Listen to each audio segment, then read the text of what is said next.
Hello, ladies and gentlemen. Welcome to a pretty exciting episode of the Corn Office today. I'm your host, Jay, and this podcast is powered by Connectix.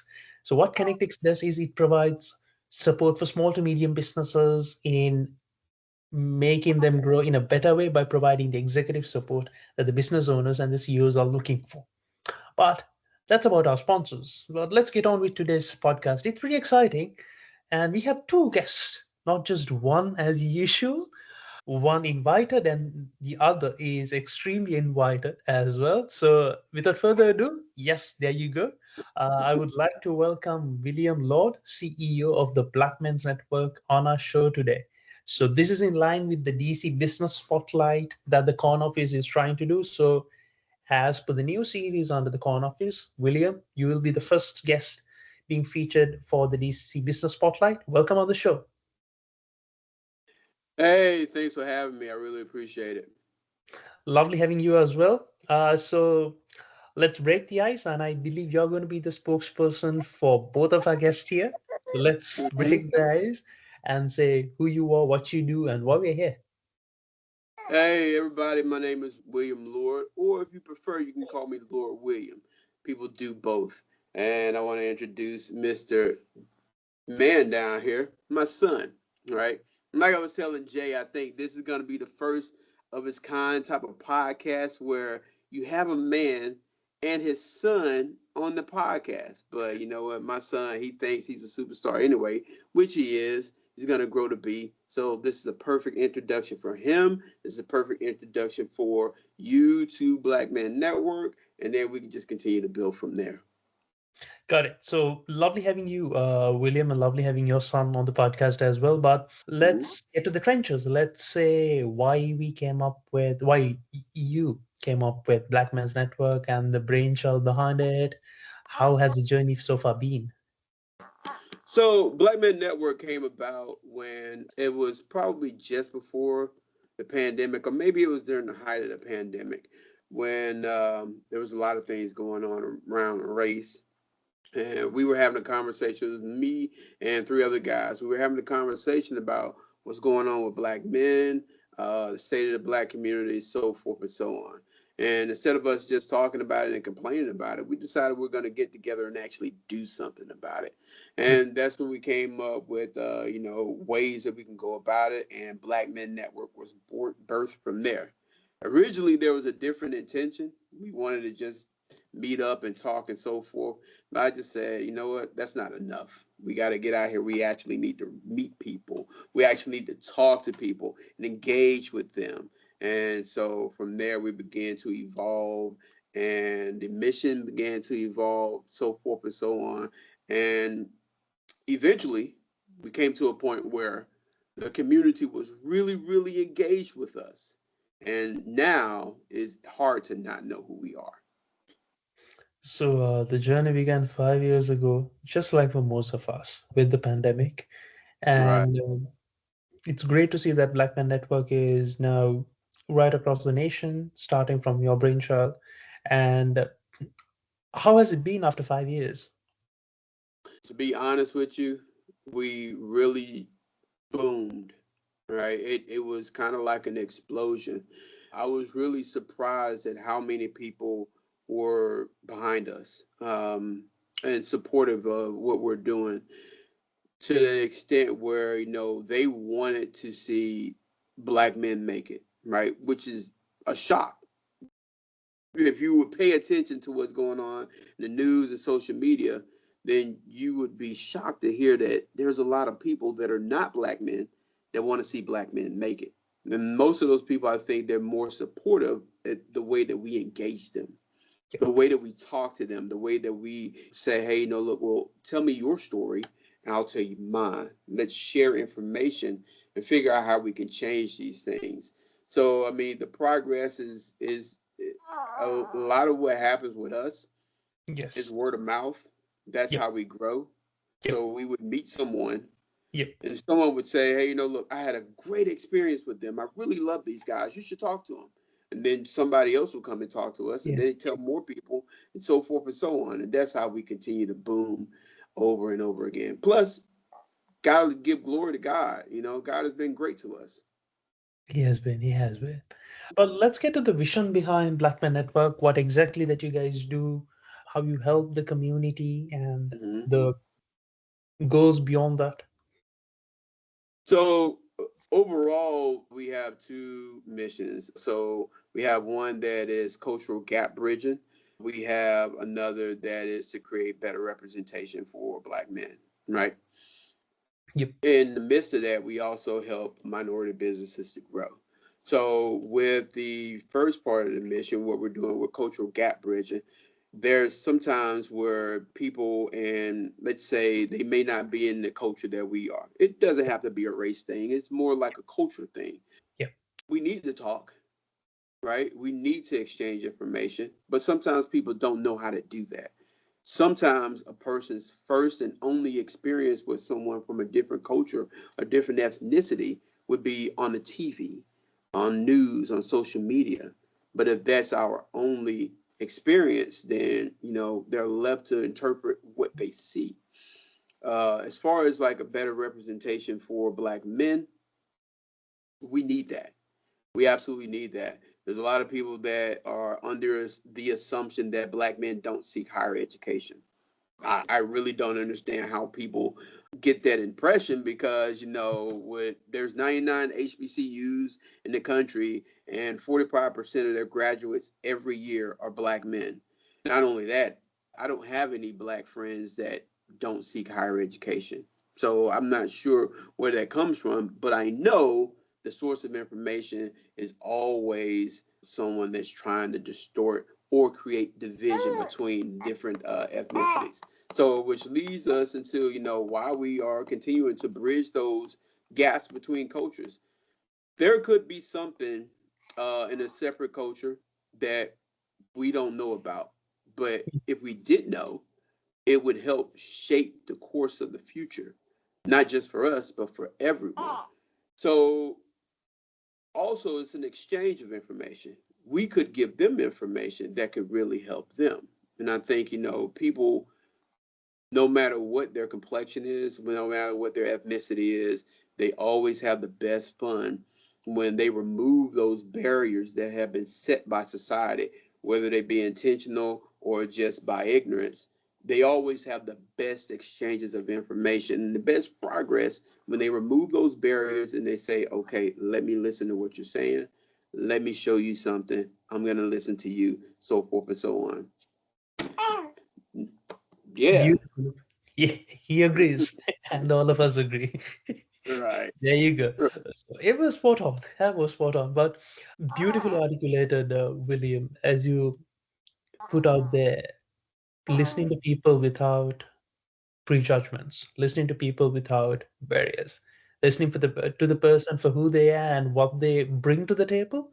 So Right. then collectively, we can build something greater out of it. Absolutely. Absolutely.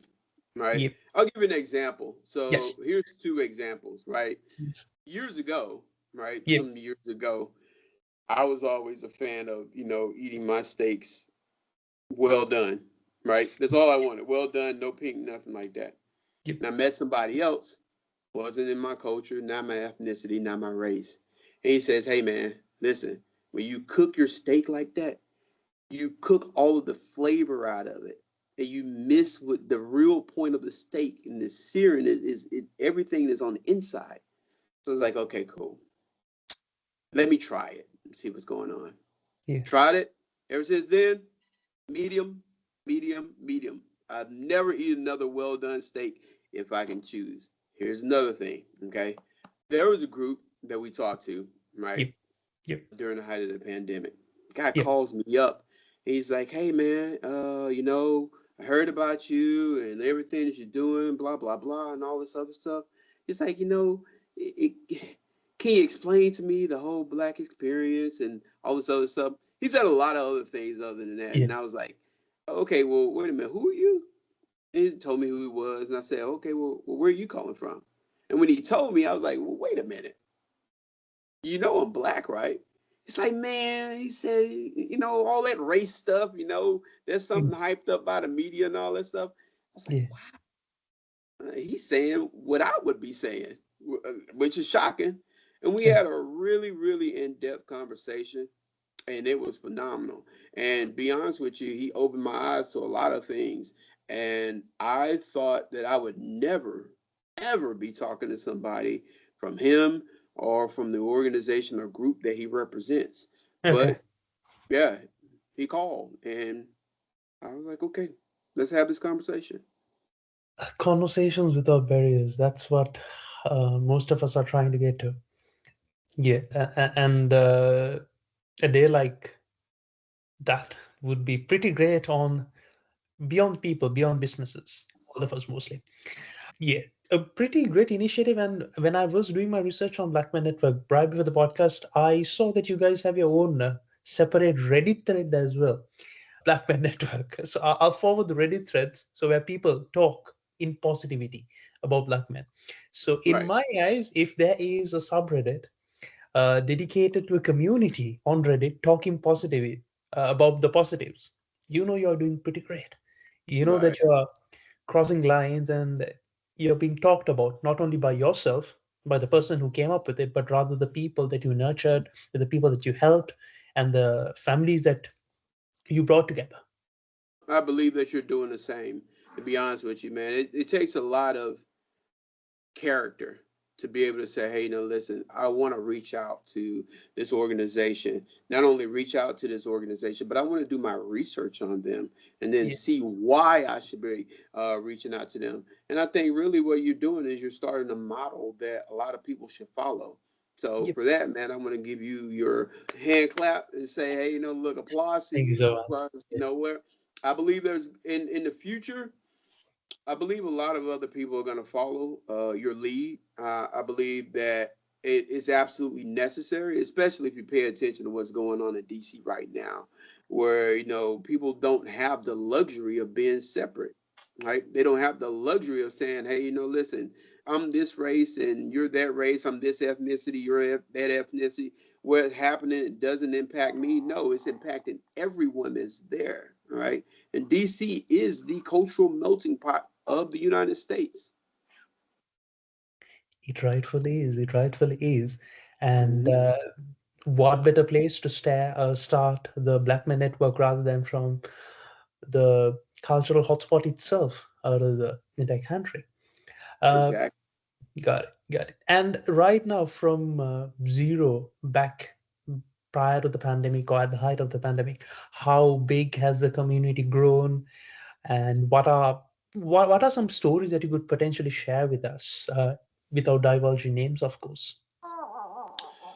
So growth, we've grown in 5 years. We've grown to about 107,000. Wow, Yeah, it's a right, lot. right. 107,000. Probably it's probably about 108,000 right now.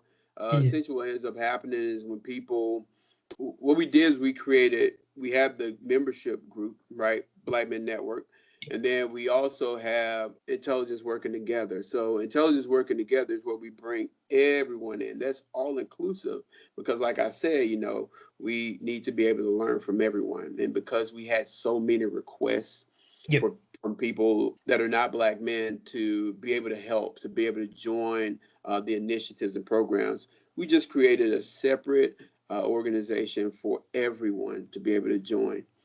And yeah, 100 and almost 108,000 right now.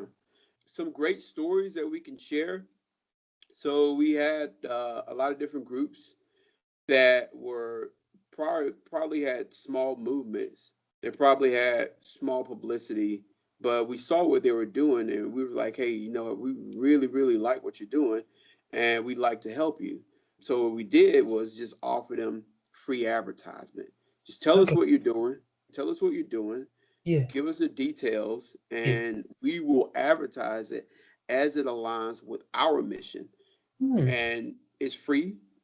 You get all of the credit for yourself. You get all of the credit for your organization. We don't charge for that because I feel like if we do want to shine, it's going to come there, right? If Yep. we do need somebody to say, hey, look, you did this, it's going to happen anyway. But why not give that to someone else? We don't need to keep it all for ourselves. Why not Yep. just say, hey, listen, this organization, this is a great organization. Yep. They're intelligent, they're doing this great thing. You should really pay attention to them. Let me introduce you to them. And that's what we've been doing. And we've done that with a lot of other people. And I think one of the first two organizations that we did with one was like a group a movement where they just had a bunch of black men come together in suits. And when we first saw them, it was about 20 guys.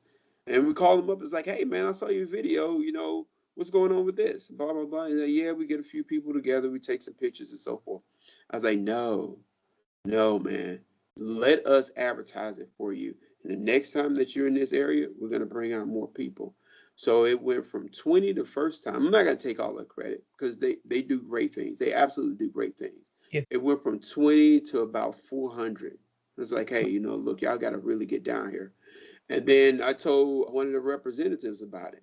And she says she's going to push for it to be an annual thing. I was like, hey, I'm all for it. Mm. I'm absolutely all for it.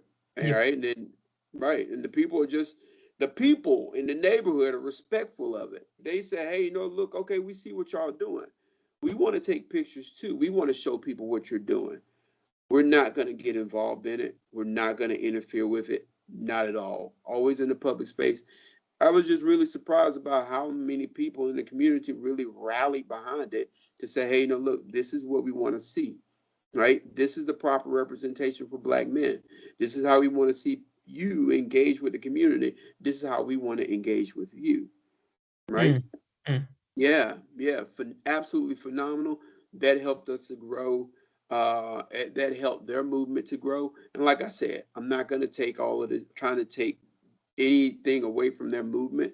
They were Yep. phenomenal. They started it. They deserve all of the credit, every single bit of it. Another thing I would say was another organization that was well established, and we just talked to them and said, hey, listen, this is what we're doing. This is how we want to move this, and so forth. They said, okay, cool. Say no more. Let us help you. And they did. Not only did they started to donate intellectual properties, Yeah. they started calling people up saying, hey, can you donate clothes for us? Can you donate these different computers and stuff? You got computers that are laying around. We know Yeah. you do, Yep. right? Yep. Yep. Donate those things. That's what they did for us. And to this day, we continue to work with them. Pretty great when you realize that people actually go out of their way to help you when they know, okay, this is what they're in for. So they're Mm-hmm. in for quote and unquote greatness from starting pretty much from zero, and Right. then and Right. they help you.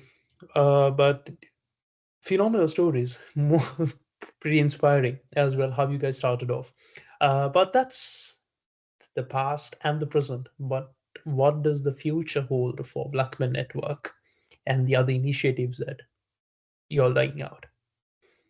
So, what about biggest initiatives for Black Men? So we have two main initiatives, one for Black Men Network and the other is for intelligence working together. Yeah, And I'll go with intelligence working together first. So intelligence working together is the main initiative is called the intellectual gateway, right? Or we call it iGate for short. So the okay, intellectual gateway is designed to find those people that are yeah, in underrepresented communities, whatever community it may be, an underrepresented community, and make sure they are either properly represented and to make sure that they get the opportunities that they absolutely deserve. Because there may be some person that is a genius in one area or another, but because they live in a certain neighborhood or a certain part of town, or because they're from a certain ethnicity that has what people call a quote unquote bad history, yeah, negative image, they don't get the type of publicity they want, and that restricts them of opportunities.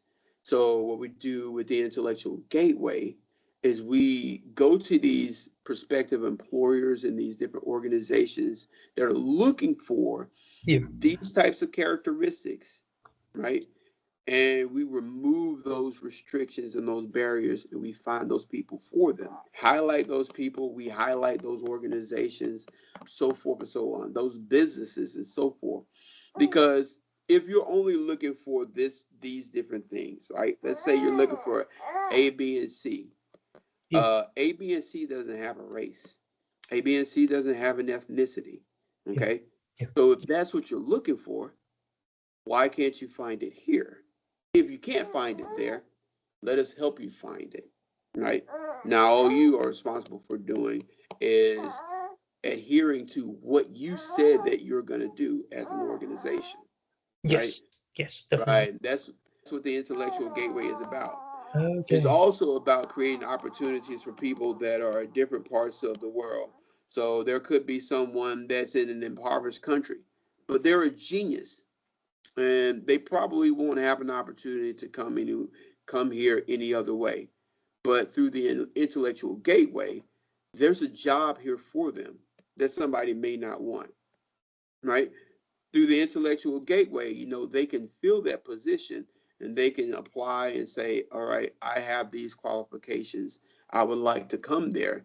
As Yeah. long as they meet the legal criteria, right? I would like to come there, fill that position, so forth and so on. We just accelerate that. I don't want Process. to say we right. I don't want to say that because there's a lot of negative publicity now on. Yeah.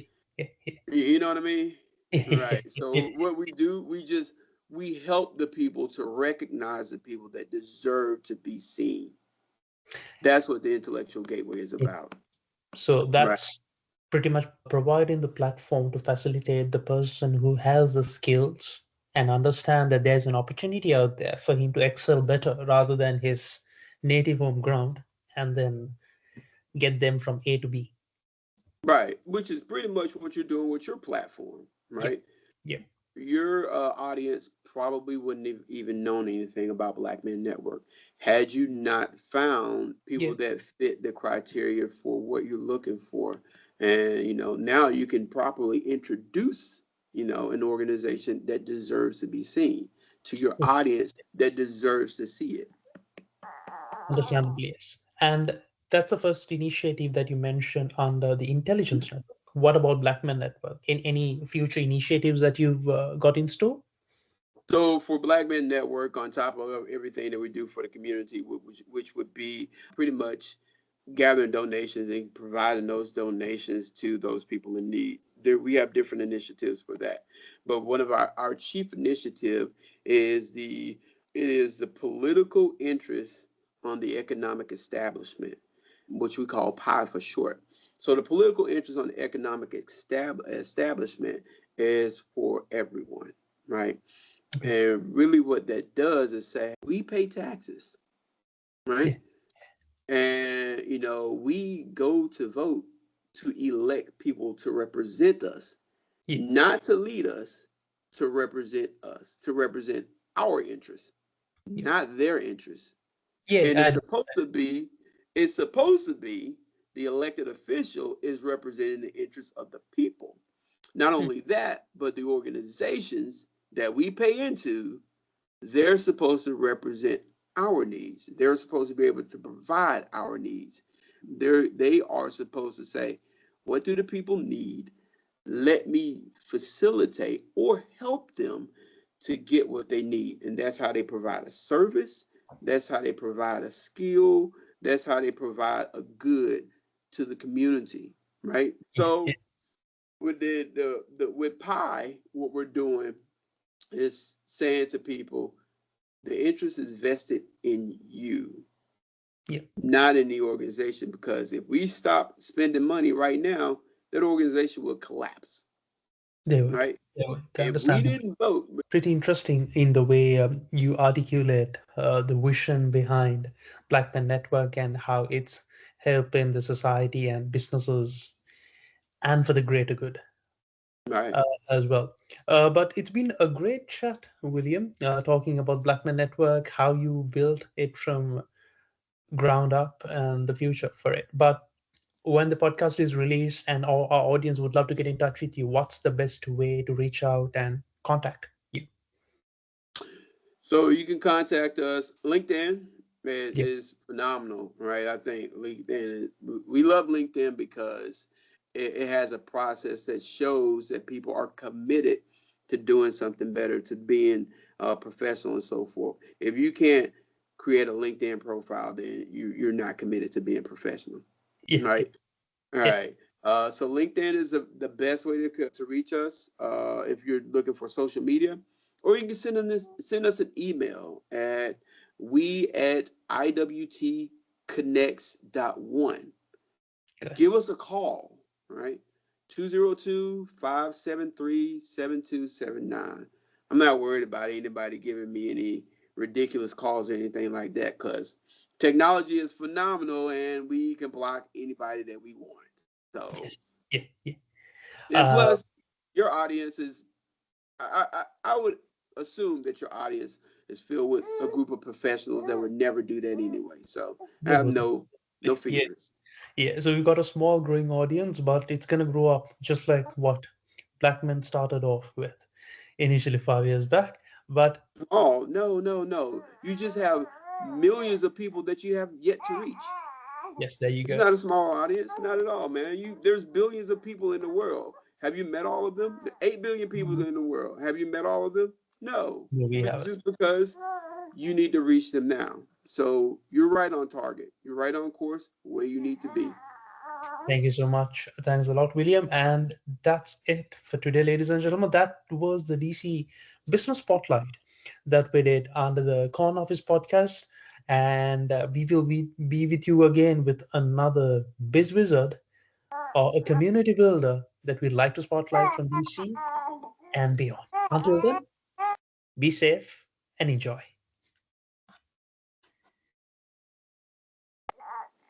That was great, man. Hold on, I'm just going to stop the recording. Yes.